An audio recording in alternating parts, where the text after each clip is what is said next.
조선 중기 충청도 공주 인근의 깊은 산골 마을에 정씨 부인이라 불리는 젊은 과부가 살고 있었습니다.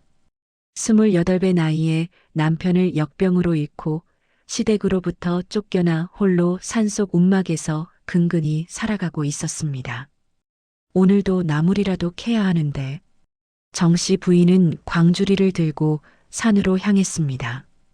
가을이 깊어가는 계절이라 먹을 것을 찾기가 쉽지 않았습니다. 한편 그날 아침 일찍 한양에서 출발한 사또 행차가 있었습니다. 새로 부임하는 공주 목사 강희현과 그의 수행원들이었습니다. 대감, 해가 저물기 전에 공주에 도착할 수 있겠습니까? 글쎄다. 길이 험하니 서둘러야 할 것 같구나. 하지만 운명은 그들의 계획대로 흘러가지 않았습니다. 갑자기 하늘이 어두워지더니 소나기가 쏟아지기 시작했습니다. 이런, 날씨가 갑자기 변하는구나. 더 큰 문제는 산길이 빗물에 젖어 미끄러워진 것이었습니다. 강희연이 탄 말이 그만 발을 헛디뎌 낭떠러지 아래로 굴러떨어지고 말았습니다. 대감, 수행원들이 급히 달려갔지만 이미 강희연은 낭떠러지 아래로 떨어진 후였습니다. 다행히 나무에 걸려 목숨은 건졌으나 허리를 심하게 다쳐 일어날 수가 없었습니다. 다리에 힘이 들어가지 않는구나. 수행원들이 강희연을 끌어올렸으나 상처가 심각했습니다. 게다가 비는 점점 더 거세게 쏟아지고 있었습니다. 이곳 근처에 사람이 사는 곳이 없겠습니까? 저기 저 위쪽에 연기가 보이는 것 같습니다. 수행원들은 강희연을 부축하여 연기가 나는 쪽으로 향했습니다. 힘겹게 산길을 올라가니 작은 움막이 보였습니다. 누구 안 계십니까? 사람 살려주십시오. 문이 열리고 정씨 부인이 놀란 표정으로 나타났습니다.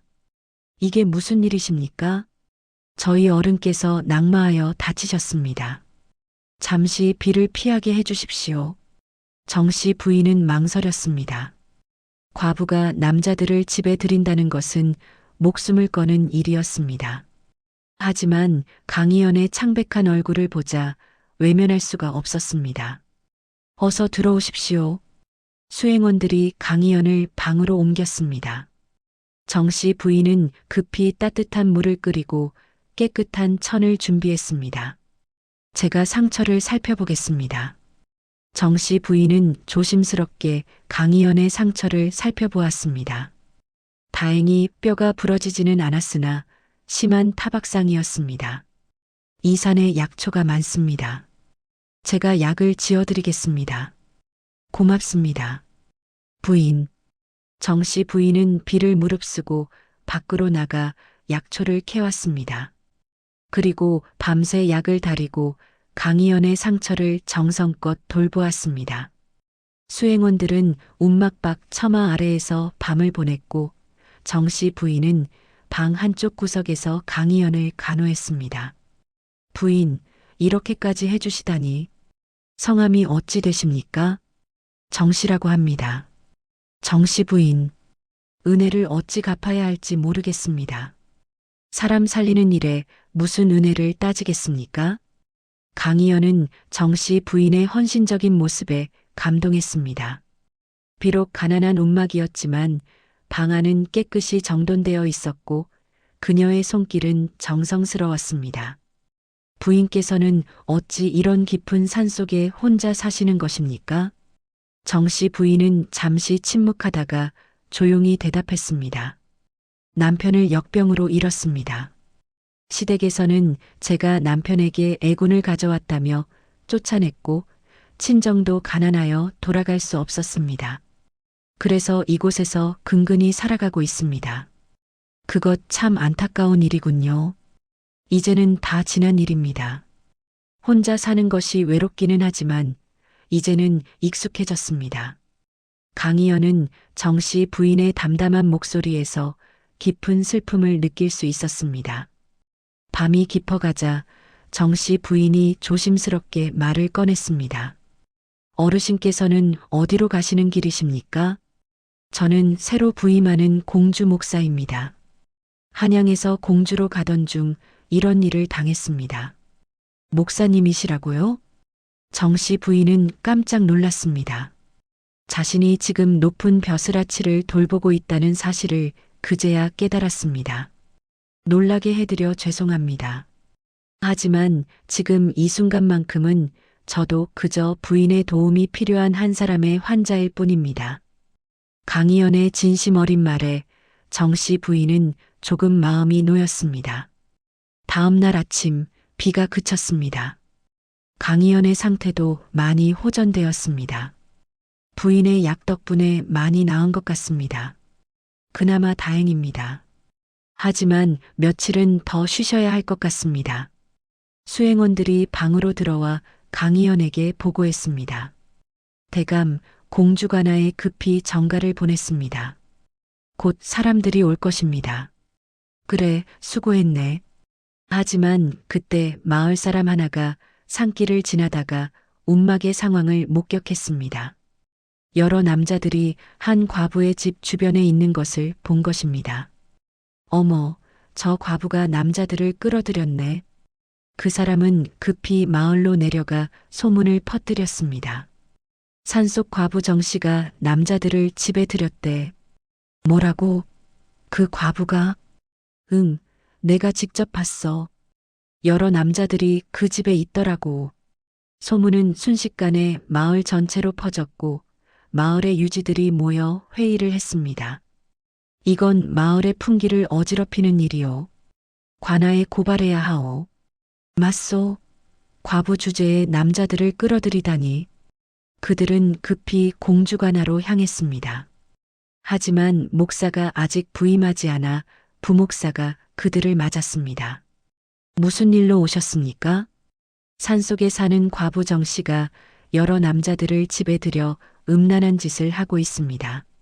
부목사는 얼굴을 찌푸렸습니다. 확실한 것이요? 제가 직접 목격했습니다. 여러 남자들이 그 집 주변에 있었습니다. 알겠소. 즉시 포졸들을 보내 조사하겠소. 한편 산속 움막에서는 강희연의 상태가 점점 나아지고 있었습니다. 부인, 정말 감사합니다. 부인이 아니었다면 저는 큰일 날 뻔했습니다. 다행히 상처가 잘 아물고 있습니다.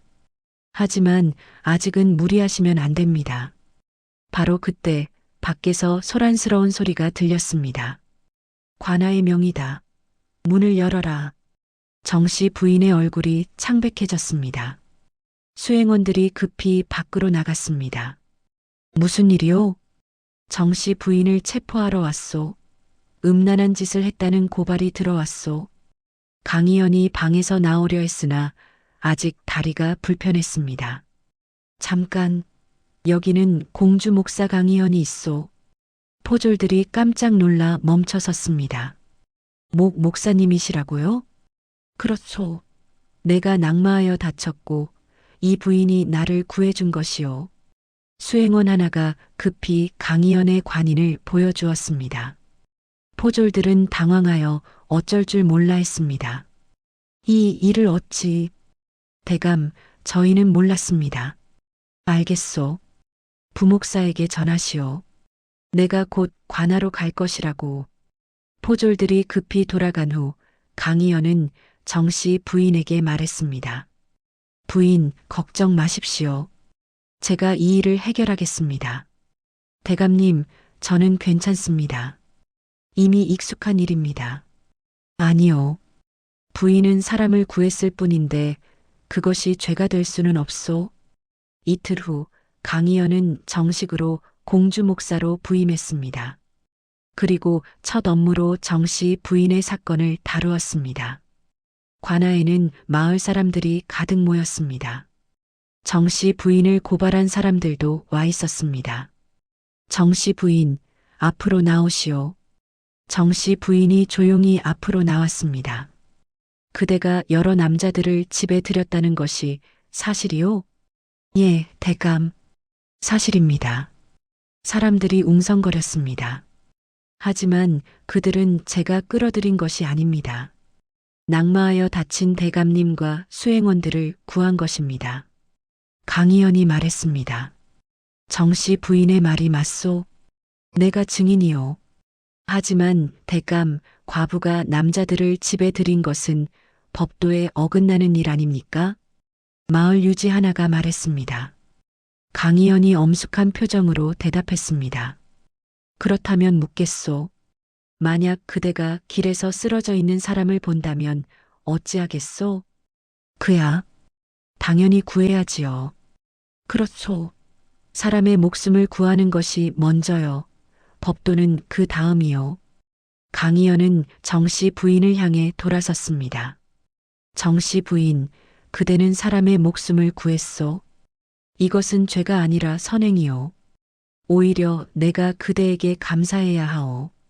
그리고 마을 사람들을 향해 말했습니다. 듣거라. 앞으로 내가 다스리는 이 고을에서는 사람을 구한 자를 죄인 취급하지 않을 것이요. 오히려 포상할 것이요. 관아가 술렁거렸습니다.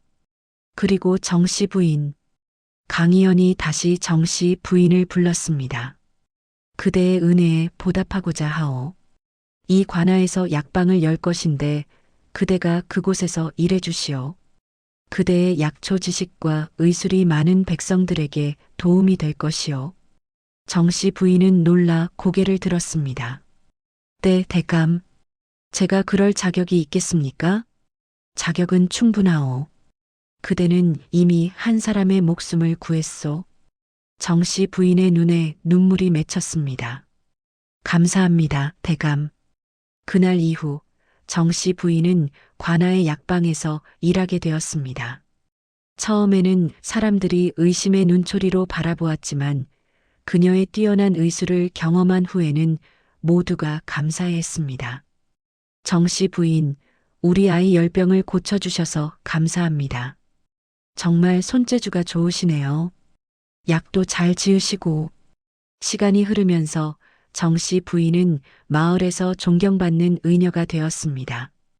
1년 후 강희연은 정씨 부인을 불렀습니다. 정씨 부인, 그대에게 부탁이 하나 있소. 무엇이든 말씀하십시오, 대감. 내 아들이 병약하여 늘 걱정이요. 그대가 우리 집의 의녀가 되어주시겠소? 정씨 부인은 잠시 망설였습니다. 대감, 저 같은 사람이 대감 댁에 들어가도 되겠습니까? 물론이요. 그대는 이미 많은 사람들에게 인정받았소.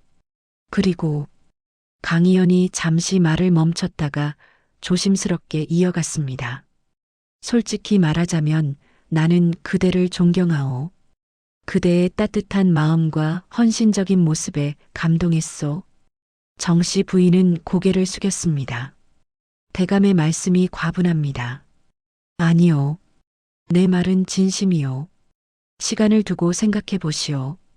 그로부터 몇 달 후 정씨 부인은 강희연의 제안을 받아들였습니다. 그녀는 강희연 댁의 의녀가 되어 그의 아들을 돌보았습니다. 정성스러운 돌봄 덕분에 강희연의 아들은 건강을 되찾았고 강희연은 정씨 부인에게 깊은 신뢰를 갖게 되었습니다. 2년이 지난 어느 날 강희연이 정씨 부인에게 정식으로 청혼했습니다. 정씨 부인, 나의 아내가 되어주시겠소? 대감, 저는 과부의 몸입니다. 대감님 같은 분과 어울리지 않습니다. 그대의 과거는 중요하지 않소. 내가 본 것은 그대의 착한 마음과 헌신적인 모습이요.